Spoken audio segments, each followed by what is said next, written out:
저는 한 3년 전부터 이런 현상이 생길 거라고 계속 예상을 해왔었는데 코로나가 끝난 직후부터 사람들이 마케팅에 관심을 많이 가지게 되면서 마케팅 오게 됐습니다.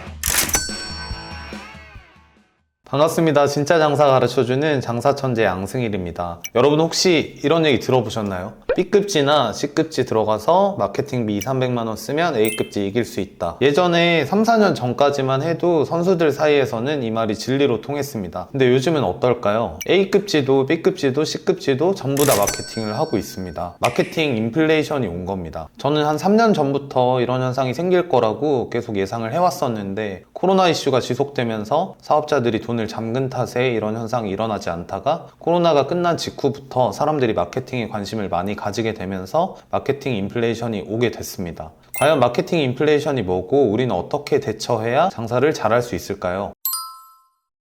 대표님, 마케팅 인플레이션이라는 게 생소한 단어인데 이게 뭔가요? 마케팅 인플레이션이라는 말은 제가 만든 말인데 원래 이제 인플레이션이라는 말이 통화량이 증가하면서 물가가 상승하는 현상이잖아요. 제가 마케팅 인플레이션이라고 표현한 이유는 식당 마케팅에서도 이런 현상이 벌어지고 있기 때문입니다. 마케팅에 참여하는 사람이 늘어나면서 똑같은 비용으로 얻을 수 있는 노출량이 지금 되게 많이 줄어든 상황이거든요. 예전과 같은 노출량을 얻으려면 비용을 점점 더 많이 투입해야 되는 일이 벌어지고 있습니다. 예를 들어서 스마트 플레이스 1페이지 들어가려면 예전에는 블로그 발행량만 충분해도 가능했었어요. 그러니까 체험단만 많이 썼어도 스마트 플레이스 1페이지는 충분히 들어갈 수 있었는데 시간이 조금 지나니까 그것만으로는 충분하지가 않아진 거예요. 그러면서 이제 사업자들이 영수증 리뷰도 많이 받기 시작하고 해서 블로그랑 영수증 리뷰를 다 갖춰야 1페이지에 올라갈 수 있었습니다. 근데 지금은 어떤가요? 이것도 완전 옛날 얘기가 됐거든요. 이런 말 하면 네이버가 싫어할 것 같은데 지금은 예약자 리뷰랑 블로그 리뷰만으로는 1페이지 못 올라갑니다. 거기에 더해서 인위적인 트래픽이나 저장하기까지 만들어내야 1페이지에 들어갈 수 있습니다.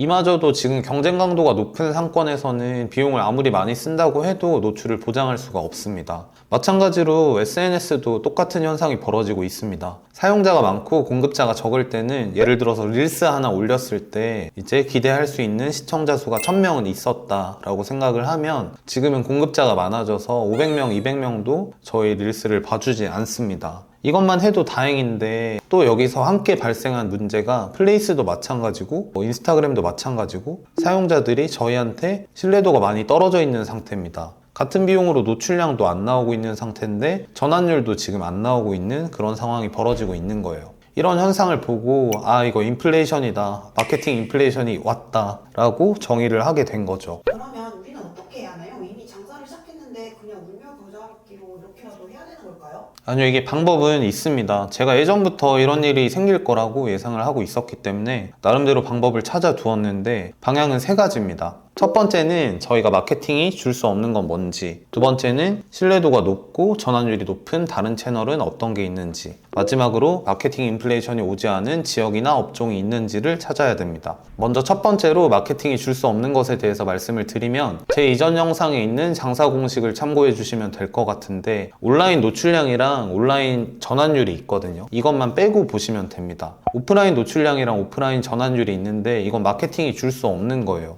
그리고 손님의 만족도 또한 마찬가지입니다. 손님이 어디 간 건 아니기 때문에 결국 마케팅 외적인 요소를 보고 방문을 하고 있는 건데 다른 부분을 강화시키는 쪽으로 생각을 해보시면 될 것 같습니다. 마케팅이 줄 수 없는 것을 준비해야 된다는 건 알겠는데 신뢰도가 높고 전환율이 높은 또 다른 채널은 감이 안 오는 것 같아요. 예를 들어서 저희가 예전에 인스타그램에서 식욕을 자극하는 사진이나 아니면 인플루언서들이 방문했다 하는 매장이 있으면 그 매장에 되게 무지성으로 방문하던 시절이 있었잖아요. 플레이스도 마찬가지였거든요. 그냥 수원역 맛집에서 1페이지에 들어가 있고 1등을 하고 있으면 여기 진짜 맛집인가 보다 하고 손님이 그냥 와주던 시절이 있었습니다. 근데 이제 상황이 그렇지가 않습니다. 왜냐하면 손님들도 이제 인플루언서들이 제품 제공이나 협찬비를 받고 다니는 걸 알고 있고 네이버 플레이스 1페이지에 있어도 맛집이 아닐 확률이 높다는 걸 알고 있으니까요. 그래서 제가 신뢰도가 높고 전환율이 높은 채널을 찾아야 된다고 하는 게 이런 현상이 어떤 채널에서는 안 일어나고 있을 수도 있기 때문입니다. 예를 들어서 블라인드라는 어플에서 우리 동네 찐맛집 발견했는데 여기 아는 사람이라는 글이 올라왔고 그 글에서 그 식당에 대한 찬양이 계속 이어지고 있고 댓글로도 같은 의견이 계속 달리고 있다고 생각을 해볼게요.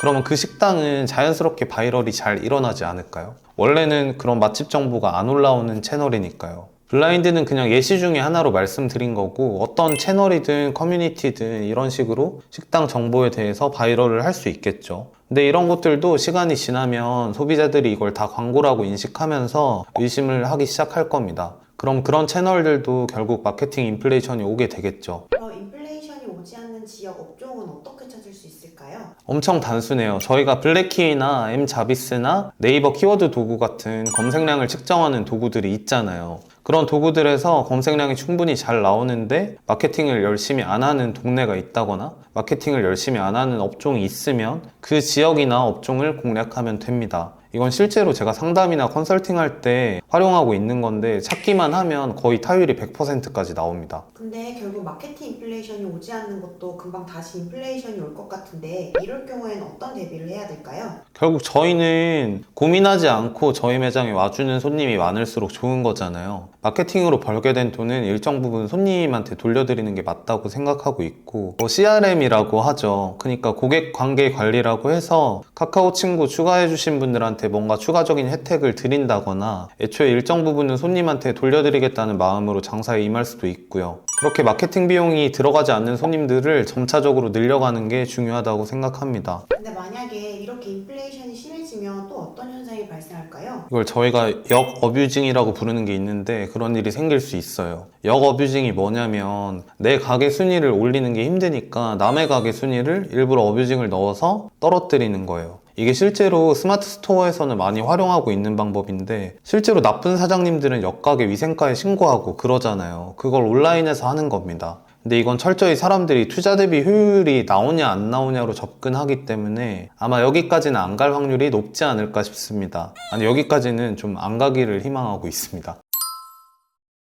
오늘은 마케팅 인플레이션에 대해서 말씀드렸습니다. 지금도 지속 중이고 점점 가속화되고 있습니다. A급지부터 C급지까지 네이버 블로그나 플레이스, 인스타 모든 마케팅 채널에 비용을 들이고 있으니까요. 결국 마케팅 인플레이션 속에서 우리는 어떻게 다른 매장과 차별점을 만들 수 있는지, 아니면 마케팅 인플레이션이 오지 않은 업종이나 지역은 어디에 있는지 지속적으로 고민을 해야만 살아남을 수 있습니다. 창업이나 식당 운영과 관련된 정보를 오픈 카톡방이나 카페에서도 나눠드리고 있으니 고정 댓글 통해서 참고해주시면 감사하겠습니다. 끝으로 좋아요와 구독 눌러주시면 감사하겠다는 말씀 드리면서 영상 마치도록 하겠습니다.